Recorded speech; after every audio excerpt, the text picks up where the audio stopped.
Labo dokotela bangasebenzi bathi ngesikhathi begcina ukumasha bekhala ngomsebenzi ngoNdasa, uMnyango Wezempilo wabathembisa ukubaqasha abanye babo.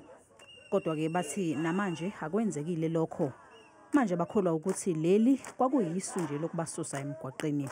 The 20 posts that were promised in June, they were advertised, as they said, within the space of the 7 days. But I cannot to this day confirm to you if those posts were actually real, because as far as it stands, from the KZN doctors, there has not been a single person who has been shortlisted for those posts. Lo mbhikisho ubandakanya nabafundi abenza izifundo zobudokotela. Odokotela bebefuna ukuxoxisana noNdunankulu. We are all part of the healthcare system, whether we're students, workers, physiotherapists and all of that. So we need to partake in such things to ensure that we secure employments for both this generation and generations to come.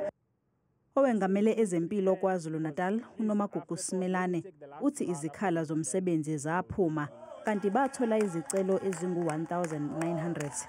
Kepha-ke njengamanje basahlunga abazobaqasha. Indeed, we advertised, and the unfortunate part about advertising is that you can't issue an advert today and close within 2 days.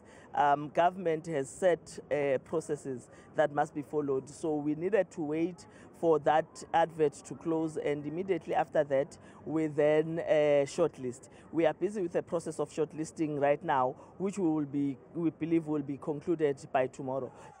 Umphathiswa wezempilo uthi bazokwaziswa odokotela abaqashiwe kungakapheli amasonto amathathu.